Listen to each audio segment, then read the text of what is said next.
Anyone else feel like they're strapped into a roller coaster they didn't sign up for and can't get off of? You're not alone. Join us today as we talk about the highs and lows of the last few months. We talk boundaries, supporting ourselves and those who turn to us during challenging times. We are here to remind you that it's okay to feel those feelings, to talk about them, and to be kind to yourself. As camp pros, we give this advice to others all the time and often fail to take it ourselves. We're here to be that camp director for you, to remind you that it's okay to feel out of control, to not know what's going on, to sometimes feel like you've just been flipped upside down. Come ride the roller coaster with us.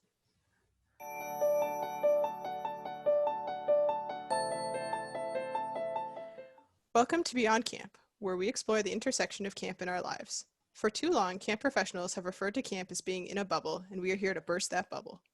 We know that camp interacts with every aspect of our lives, and we're excited to delve into those. We are your hosts, Rachel Kent. My pronouns are she, her. And I'm Cassie Bloy. My pronouns are she, her as well. And we are here to go beyond camp with you.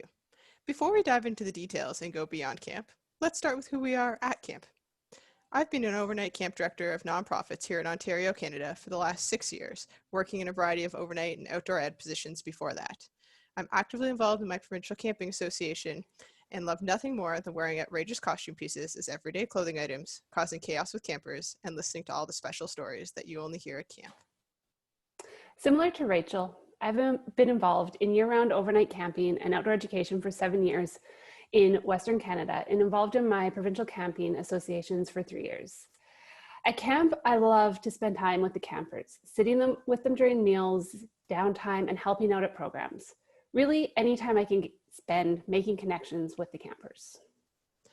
As a reminder, please subscribe to this podcast wherever you find your favorite podcasts. Be sure to check out the show notes at gocampro/beyondcamp. Now, let's get started. Last week, we dove into identity loss. We talked about what it means if you aren't a camp director anymore and how you explain this to others and how you convey those feelings.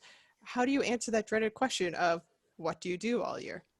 Well, this week, we're going to ride the emotional roller coaster. Today, we're going to dive into the ups and downs that the pandemic has taken us on. The good, the bad, the ugly, it's all here. We talked last week about how we talk about tough stuff, and this week will be no different at all. So let's start with our emotions. That's what this roller coaster is all about. And for the record, if you know me, I hate roller coasters. I get motion sick just spinning on my office chair. So this has been a particularly challenging time for me. So when we talk about our emotions, we often talk about whether or not our emotions feel valid, and it's very easy for a lot of us to invalidate ourselves, to say that our emotions don't matter and to push them away. And I know for me, I find a lot of my validation in my emotions from my peers. So whether it be folks who worked for me before, those friendships that I've developed over the years, or other camp pros who can turn to me and say, hey, it's okay to feel this way, Rachel. And, you know, of course, like that's how you're feeling. And sometimes I find even in those conversations, people are able to be like, oh, I feel like this. And I'm like, oh, yes, I'm able to identify with that as well. And so that's been really helpful for me. And then sometimes I also just have those friends who are super empathetic, who aren't camp people, and they understand how I'm feeling, and they're able to relate to that. And that's been really special. And sometimes I find we have to create that ourselves. We have to reach out to folks and say, hey, you know, like, I need you to listen to how I'm feeling. Like, this is how I'm feeling right now. Can you tell me if you think it's okay, or tell me if I'm way off base? You need to really be honest about that. Yeah, I really identify with that. We have to create the space for ourselves. For me, I found it was a lot of like, I just needed time and space to be okay with those emotions within myself before I could talk about them with other people and be comfortable sharing those emotions, and really taking time to identify which emotion it was I was feeling. Because, you know, some days it was, you know, more on the anger side, and other days it was a little bit more of denial and guilt and lots of things that were more on the negative side of the emotions wheel than the positive. Yeah, I love that you brought up the emotions wheel, Cassie. Can you explain a little bit more? That was new to me before you shared that with me. Yeah, of course. So a feelings wheel, it's this great graphic that just kind of breaks it down. We all know like our basic emotions. We feel sad, we feel angry, we're happy, but what are they further from that? And it kind of just slowly breaks it out bit by bit. And we'll make sure to include a copy of that in our show notes for everybody. That'll be fantastic because I think so often we're like, oh, I'm like, I can feel this feeling and it's like a physical feeling, but I don't know what it's called. Um, my camping association hosted a coffee hour with a social worker a few weeks ago, and he talked a lot about the importance of naming our emotions and really claiming them. And I found that that's been really powerful. And so for some folks, that's going to look like just talking it out, like calling up a friend and being like, I think I'm feeling angry. I think I'm feeling frustrated. And for other folks, that's going to look like writing it out. I know I'm a big journaler, so it helps to make some lists and like really write out where I'm feeling and where I'm at with that. For me personally, I find naming my emotions to be a really scary thing because it makes them really real. That's really validating for me to put a name to it. But then when I name it and like put that down or put that into the world, whether that's sharing it with somebody or in a journal, I'm taking some of the power away from it, which I also find makes me less fearful of those feelings. That's interesting. That's not something I've ever been comfortable doing. Like, I don't claim my emotions. Like, I'll own that right now. Um, I would rather sit in discomfort and just be than to put a name to them. But I think it's also okay to go that you know that you might not be able to name that emotion all the time, right?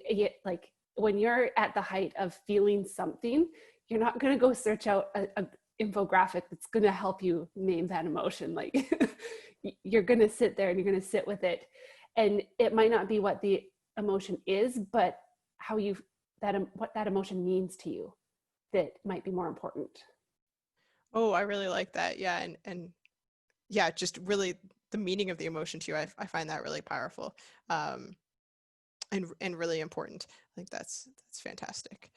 And so for our listeners today, for folks who are tuning in, I'm here to tell you that what you're feeling is valid. Your emotions are important. You aren't overreacting to the situation. You aren't being dramatic. You're not a bad camp director or a bad camp person for feeling this way.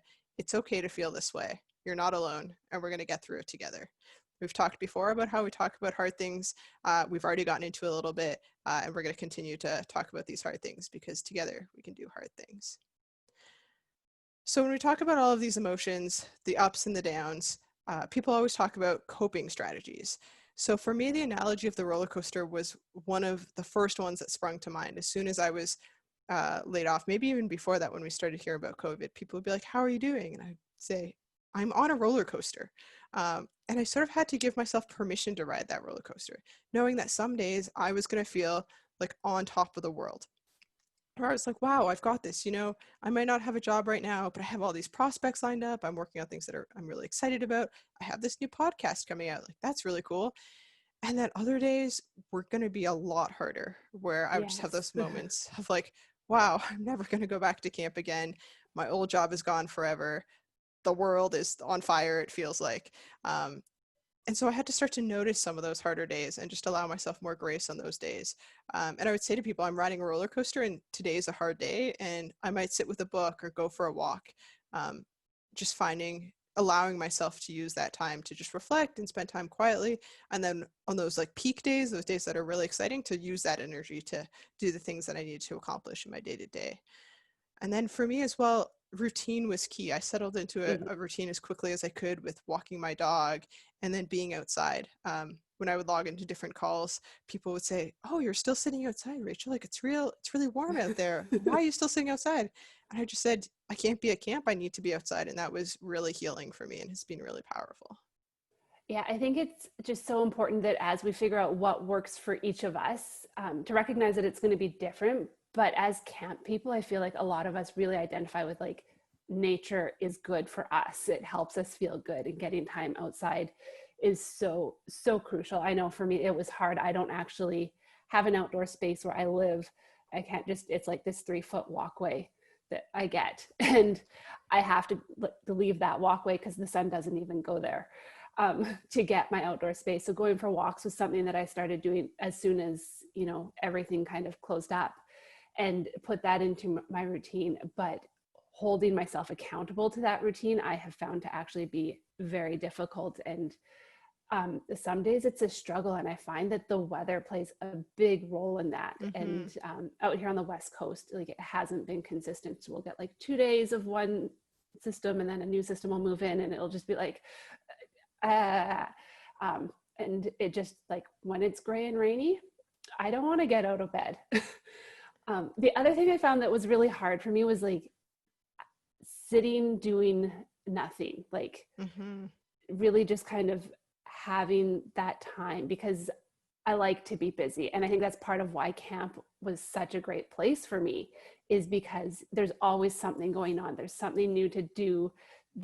You can just move as a director, float between groups and always, be interacting with somebody and another person. And I've had to find different ways to be busy and to keep myself and my time occupied with different tasks and projects.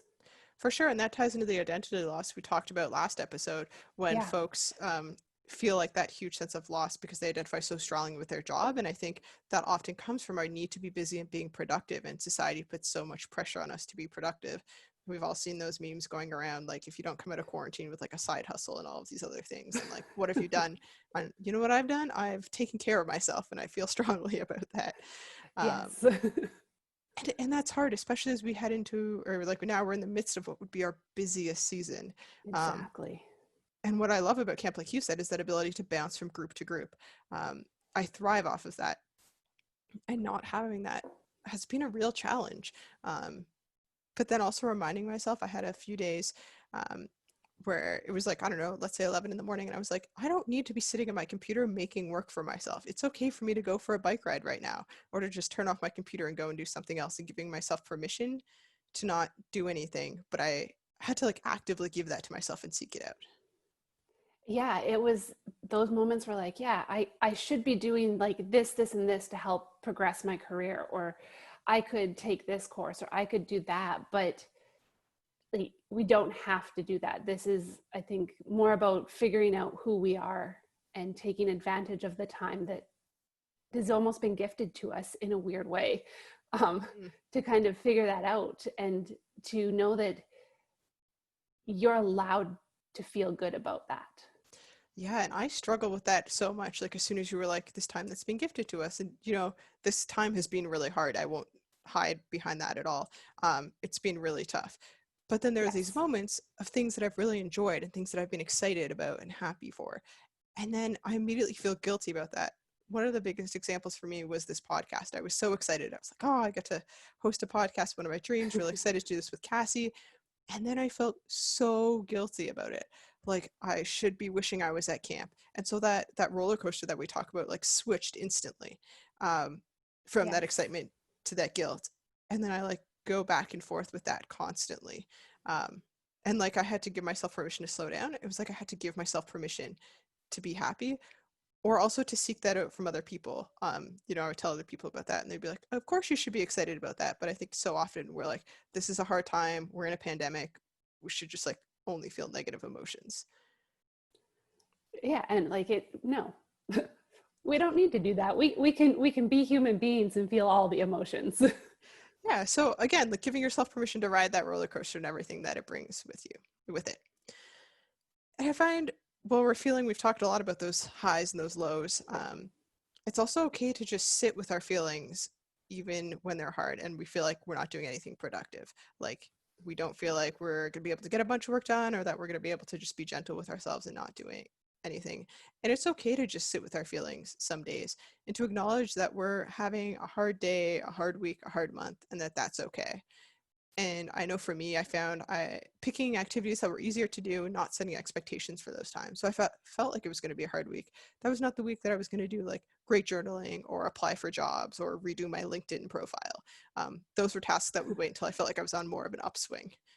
Side note, I don't know if anybody's updated their LinkedIn profile recently, but it takes a while. Don't do it when you're on the downswing. Wait till that roller coaster's climbing back up again.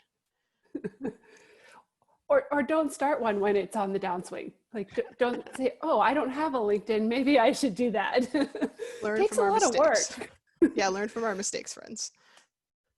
Yes, please. Yeah, I know, like for me it wasn't necessarily like it's kind of like this plateau, but I also kind of felt like I was just like floating along. Like that the world was moving by and I was just kind of chilling and just being there. And like I was there for a few weeks, and kind of up until like we really got going with this podcast, it was like the few weeks before that, and it was just like, okay, everything's slowing down. All these great things were doing to occupy me, like they've kind of wrapped up, And now I'm just kind of like, okay, like what's next? Mm-hmm. And sitting, like trying to figure out what that was. And I'm like, the only way I can describe it is like just like floating.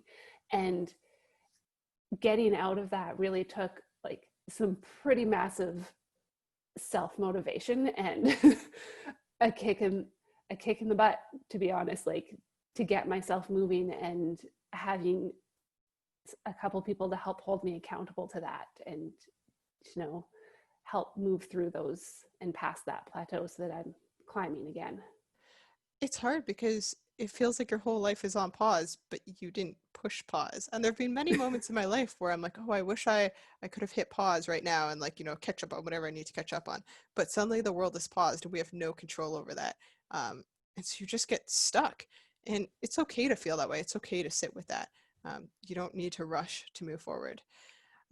Before we move on with the episode, we want to remind you that there's plenty of professional help and professional resources out there, and there's absolutely no shame in reaching out to those folks during this time. We've dropped a few resources into the show notes. We recommend reaching out to your local health authority, your family doctor, some trusted friends or colleagues or family members if you feel like you're struggling. Now is as good a time as any to reach out for somebody to talk to. So please don't feel like you're in this alone. Cassie and I both recognize that we're not mental health professionals, and we encourage you to reach out to those that are. Did you know that ACA Illinois' primary work is getting young people to camp from communities that don't traditionally attend? This includes over 5,000 kids from low-income communities throughout the state of Illinois annually. We all know that kids need camp, and that camp can be a powerful, transformative tool in a child's life. Share the power of summer camp by supporting the work of ACA Illinois. ACA Illinois helps to create welcoming spaces at camp for those that would not normally get those opportunities. Regional camp associations help us easily expand our knowledge base about how to reach more kids, and ACA Illinois is a great resource for this. Reach out to them for information on how to welcome more campers into your camp this summer. Check out their work at acail.org. So let's continue on this roller coaster ride. The roller coaster ride didn't stop the moment that summer hit. If anything, it's continuing. And I know for me, something that will easily send my roller coaster sideways are calendar notifications. For whatever reason, when I got laid off in April, I didn't think to turn them off on my calendar. And just the other week, I had the pleasure of logging on Monday morning and seeing a pop-up reminding me that camp was supposed to have started yesterday. And for whatever reason, I just can't seem to bring myself to delete these calendar reminders. And I find that really challenging, and I can be having a great day, my roller coaster heading uphill, and then this happens and suddenly I'm going sideways. But what I find that's been really helpful for me is I try to stay out of the loop of this is what I'm supposed to be doing, or this is what I would normally be doing at this time of the year. I try not to be like, oh, it's July 5th. Usually I would be, on the dock watching our first swim test or whatever it might be. I really try to stay out of that and try and stay in the moment. And it's a very active process for me. Otherwise, it's very easy to slip into that. Yeah, and it's hard to keep that active mindset of like, don't think about that, or oh, that notification popped up again, and then you're back into that thought process. You really have to actively change your mindset and adjust it. I don't have calendar notifications because I don't have access to any of my past jobs emails, but for me it's like the social media memories. Mm-hmm. And I'm managing a camp Instagram and Facebook page as well, and it sends notifications, and those are the ones that really get me. It's like 2 years ago this picture was posted, and you see this lovely smiling face and a person having fun, and it's just like this whole like wave of emotion is just like, and I'm not there to capture those moments, and those moments aren't happening. And then it's just like this dive of like, oh man, that's not there right now. And then you have to kind of be like, no, but it's okay, and those moments will be able to happen again. And really just kind of shifting our language around those events and that language. Yeah, it's super important. That's why I try and stay away from that language of I'm supposed to be doing this, because I'm not supposed to be doing it right now, because that implies that I'm being irresponsible by living in the moment or what I'm doing now.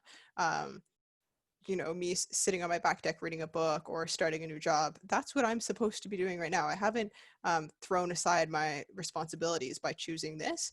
This is what the world has given me right now, and finding a way to make my peace with that has been really helpful, I find.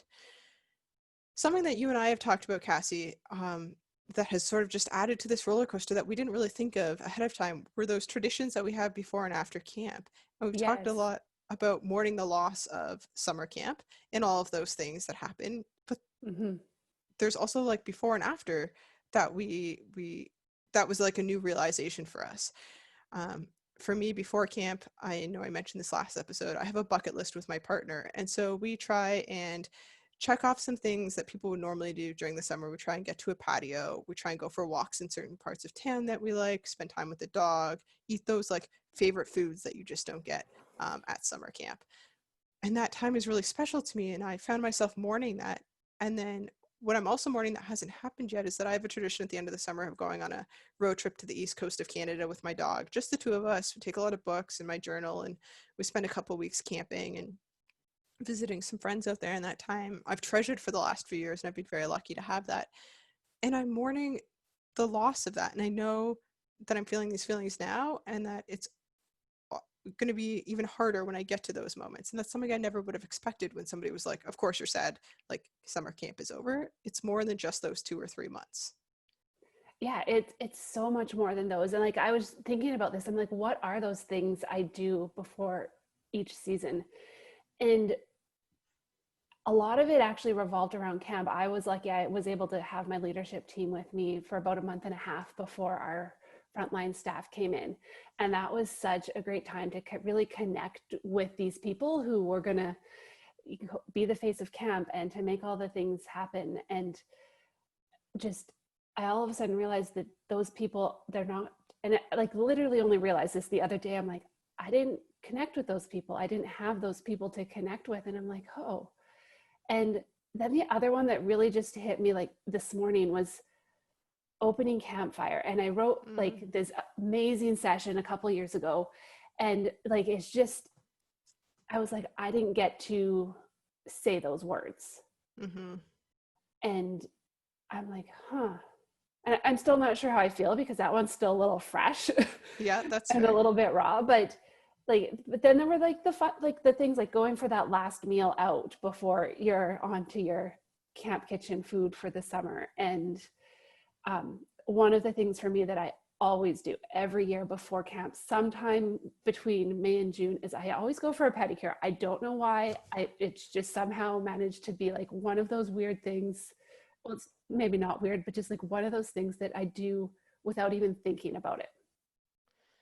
Yeah, it's funny how many of those things, those traditions that we built without even being intentional about them, and all of a sudden you're like, yeah, like I always eat at this restaurant the first night that I'm in the town but that my camp is by, and yeah, a few Yeah. days in we always go to like this store or whatever it might be. All these like little rhythms to our life that we no longer have. Hmm. For me, something else that I've thought about sort of on this roller coaster, because I think about the things at camp that I'll miss and maybe the things that I won't miss, uh, like the spring bugs. I haven't missed those at all, that's for sure. Um, for me, it's some of the like personal moments that happen at camp. I'm very introverted, so I thrive on good conversation, or like in-depth Yes. conversation. So one of the things that I love are like the unplanned moments and special conversations I have at camp. The staff member camper who like doesn't want to leave the campfire at night, who you get to chat with, or when I have to do a town run and I pick that like quieter staff member to come with me and we get to know each other. Um, I'm known at camp for asking lots of questions of people, anything from like, is a hot dog a sandwich, or tell me what your top 3 values are. And when you ask somebody that in a car, they can't just like get out of those questions. Yeah. Um, and I'm missing those moments of just like great conversation with no distraction. There's no cell service, so people aren't on their phones and things like that. Oh, nice. I wish I had been at a camp that didn't have cell service recently. It kind of puts a different spin on your trips to town, because everybody's like all of a sudden like, oh, they're locked in. But yeah, those for me, like I've never had a camp birthday. I always celebrated my birthday as a kid at a camp type event, which is interesting.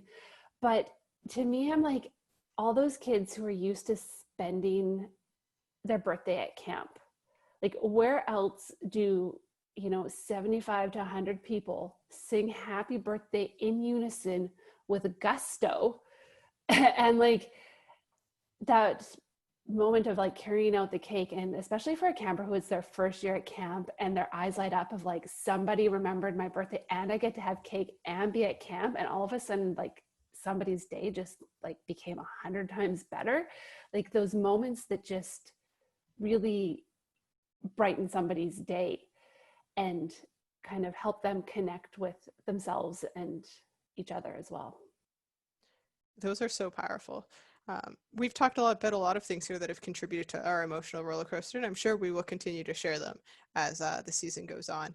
Something that both Cassie and I attended and found to be super powerful for us, the Women in Camp Summit put together a Wake for What Was, and it was an hour-long ceremony over Zoom, of course, because we live in Yes. a socially distanced world these days. But it was really powerful, and it was a time for us to hold space for ourselves and to just take care of ourselves. And Beth and Ruby facilitated it with the support of the rest of the Women in Camp Summit team. And it was just phenomenal. And as I sat there, I realized there were so many things that I hadn't grieved yet. There were so many things I hadn't Mm-hmm. considered, and I hadn't taken that time to hold space for myself. Yeah, it was just such they managed to create an in-person connection through the computer, like Mm-hmm. through the internet.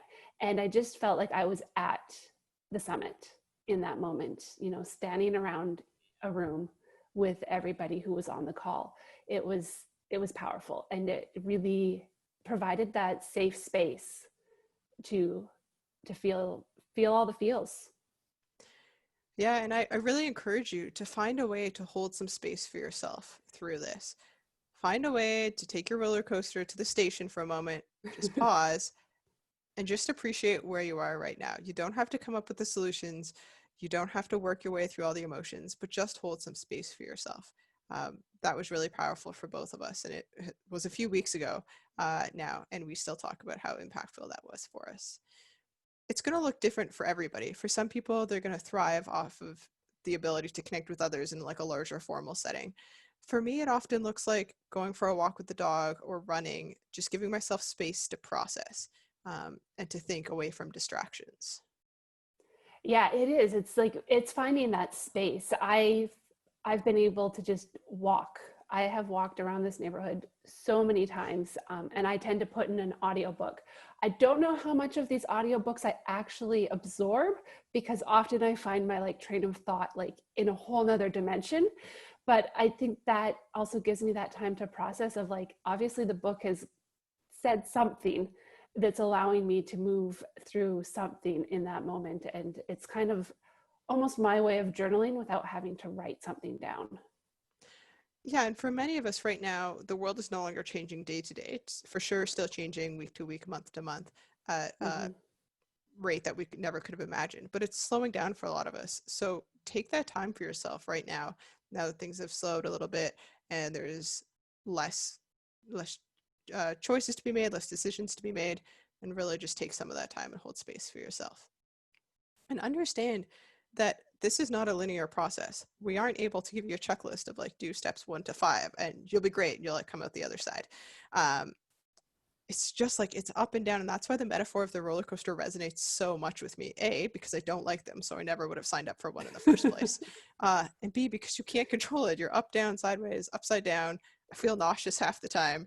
I'm pretty sure I'm still going to feel nauseous when I get off of it. And I think that's what this whole process is like for so many of us. Yeah, like I'm okay with the roller coasters. I can handle them. I haven't been on one in a long time, but like it's the spinning things that really get to me. And I feel like sometimes you're just like going in circles at the same time. Like you're on like a corkscrew that just keeps going on that coaster. Um, and I was really like, I talked about it last time, but like trying to find a graphic that represented, what this roller coaster looked like. There isn't one. That's kind of what I've decided. Um, like they show you these lovely waves and curves on all these grieving and grief stages. And I'm like, really? Is is it any type of linear curve line? I like, no, it's not. Like, it's this scribbled piece of paper. Like, give a toddler a crayon and let them go to town. That's what it looks like. Yeah, grieving is hard. It's not a linear process, and we need to recognize that and to understand that what we're doing right now is grieving as well as changing to an ever adapting world. Yeah. And something as camp folks, and especially as camp professionals, we're often required to hold space for other people, whether it be because of our jobs or just because people look up to us. People are used to turning to us for support, and in these times, they're going to now. Especially if you are running a program that's no longer running or they were supposed to be working for you, Mm-hmm. they're going to turn to you. And I mentioned last time that I'd had a hard time with it at first, and I have had second thoughts about sharing that on the last episode, that, like, folks are going to judge me. I'm a terrible camp director for having those negative thoughts. But I think that it's valid. And I think I'm going to Yes, go out on it's a limb here valid. and guess that I'm not the only person who's felt that way, that it can be hard to support others when you're just trying to stay afloat yourself. What I have found has been really helpful for me is separating my emotion from theirs. So Mm-hmm. understanding, like, you might be angry or frustrated at me, at my organization, at the world for forcing our hand to making these decisions, for not having camp this summer. And that's not my fault. It's okay that you're feeling those feelings, and I'm going to separate my emotions from yours. And then what I found was helpful was I wanted to see, like, is there anything tangible I could provide people with? Like, Yes. do you need a job? Is that what is most upsetting for you right now, is that you don't have a job? Well, I know some other camp folks. Let's see where else I could get you some interviews and put in a good word for you.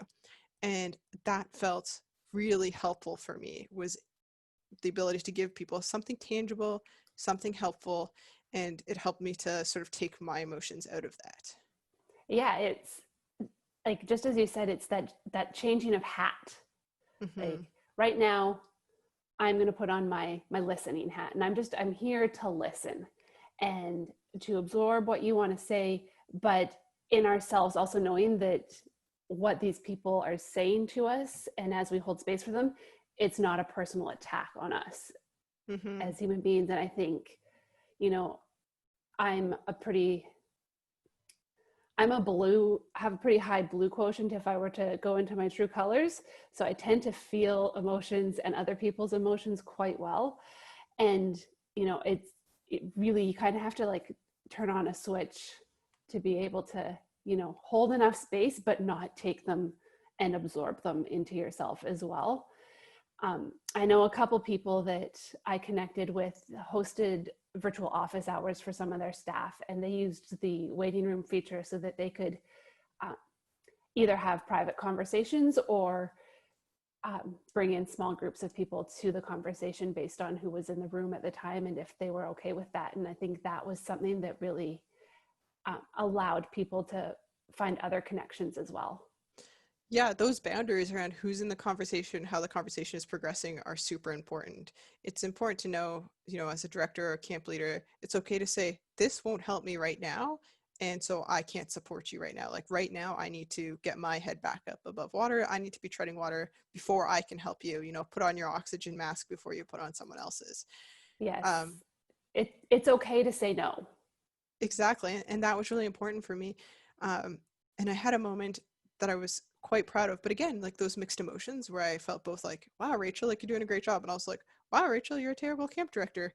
Some of my staff organized like an impromptu, Zoom call or whatever. And I was going to log on. And then like an hour or so before, I was like, I don't have the emotional bandwidth for this today. I don't have the spoons to show up for this call.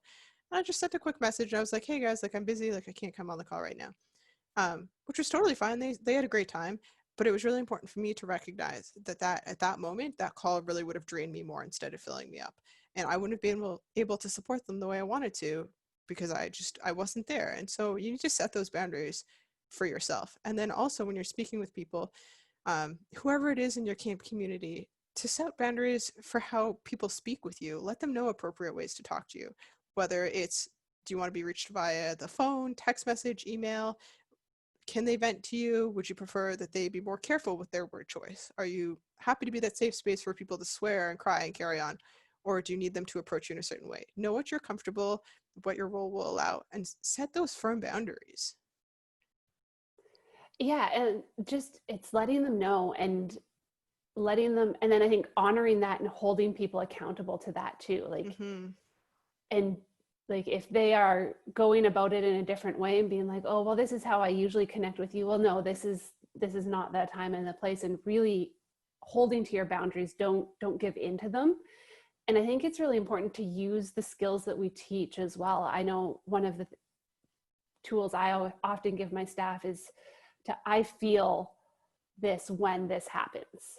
Mm-hmm. And I wonder how like the use of just, again, it's claiming and describing those emotions like we talked about earlier, but really just making it like a cold statement or a hard statement for people to be like, oh, I see now, like I see that you feel drained when everybody else is unloading on you and that you don't have the capacity anymore. Yeah, because you have to take care of yourself. You can't be answering text messages from people or emails from people all through the night, and then expect to also get up in the morning and continue to do the same thing. So you have to set those firm boundaries. Um, and remember that just because we all have the ability to sit around all day and be on our computers, because we aren't leaving the house to go to work, or maybe we don't have our jobs anymore, it doesn't mean that we want to be. Um, Zoom fatigue is real. Let's not spend extra hours on Zoom if we don't have to. Yeah, I've talked to somebody recently and they were like, "Oh man, like these 3 a.m. messages keep coming in and I keep responding." I'm like, "Do not disturb." Like tip of the day, turn on your do not disturb at night. If Yeah, you're not at camp and your phone is not required for you between certain hours to be reached, do not disturb. Like they can send that message and it's not going to buzz next to you in the other room. It's not going to disturb you, but that message will be there for you when you wake up. for sure. And also understand that if people are feeling the need to reach out to you all night long, when they're at those like real peak of emotions or those real lows, understand the level of support that you're able to give them. I'm not a mental health professional, neither is Cassie. And I'm more than comfortable with reminding folks of that, to say, wow, it sounds like Yes. this is really challenging for you. Can I provide you with some resources? I think it would be great if you talk to this person, and things like that. And it's really important that you're clear with that. Again, it's a boundary to redirect folks to places that can help them, because sending you text messages at 3 a.m. or emails at all hours of the day isn't going to be productive long term. No, it's not going to be productive for either party in the end. Like I was thinking about that exact same thing. I'm like, how would I handle this if I was at camp? And I'm Mm-hmm. like, I would have a flashcard with the resources on it that I could hand them. So make yourself a file on your computer, copy and paste that text, and make it so you don't have to go search for that information everywhere. Pull those resources from our show notes and be like, hey, here's a place you can go that might be better able to support you. Yeah, that's so important. Is encouraging folks to reach out and talk to people who can help them, who can help them move through those emotions. Excellent. Yeah, this was a great conversation today. I'm really like, I kind of want to keep going, but I'm also recognizing that we like to honor people's time as well, because we all need time to sit with these emotions and be with ourselves and recognize them. And this one might be leaving you feeling in a different spot today. And that's okay. And be where you are and recognize where you are today. Mm-hmm. So we like to end each episode with our recharge station. We feel that self-care is important, if not critical, to personal wellness. We have talked a lot about this, surprisingly, and we both agree that it's been commercialized and monetized. But self-care is so much more than paying for a service. It's about filling your cup, your mug, your bucket, charging your battery, or stockpiling resources. It's more about what lifts you up and makes you feel at your best. So, Rachel, what's something you've done recently? I've created my own personal support group, as I like to call them. It was a group of folks that I met at a conference recently, and we all knew each other in some level, but we've really connected throughout this whole time. It started with a Facebook group chat. In fact, there's 6 of us in the group. A couple of us have actually never met in person, and we have done weekly Zoom calls. We do camp debrief activities virtually together, and we're there to check in with each other and hold each other up during these tough times. And we know what it's like because although we're not all in the same boat, we're in the same storm. We're all camp folks. It's affected us, and we can just really build each other up. And that didn't happen on its own. I had to create that. I had to seek those folks out and be like, I think this is what we need right now. And it's been magical. And I encourage you to do that, even if you might be a little bit shy or a little bit nervous. People will respond in ways you could never have imagined. Yeah, be the one to take the initiative. Start the movement. For me, this one came to me the other day. Get dressed. Yep. Put on real clothes. Like, I started doing this in the last couple of weeks. I put on some jeans, and I felt better that day. I felt more like myself. I was like, I can do so much more today, because I wasn't wearing my sweats. I wasn't in stretchy clothing. Like, I got up and I started my day by getting dressed, and it was strangely powerful. So I started like going to the depths of my closet and wearing those clothes that I don't get to wear. I love that. We want to thank you for joining us beyond camp. We hope that you were able to connect and reflect with us as we journey beyond the property lines and bring camp with us. As we wrap up, we want you to be able to reach out and connect with us. You can reach myself, Cassie, at cassie.bloy@stephanericard.ca. Rachel, how can our listeners connect with you? They can email me at kentr@girlguides.ca. So don't forget to check out our show notes, as we've mentioned multiple times this episode, at gocamp.pro/beyondcamp. We also want to send a big thank you to the GoCamp Pro team for holding space for these conversations, to ACA Illinois for their sponsorship and support of this idea, to our producer, Matt, for digging into the nitty-gritty and coming up with all the fine details for us, and to you, our listeners. Thank you for sitting with us. Beyond Camp is part of the GoCamp Pro podcast network. Check out all of our other podcasts at gocamp.pro/podcasts. Go well and safely, friends. We'll see you next week.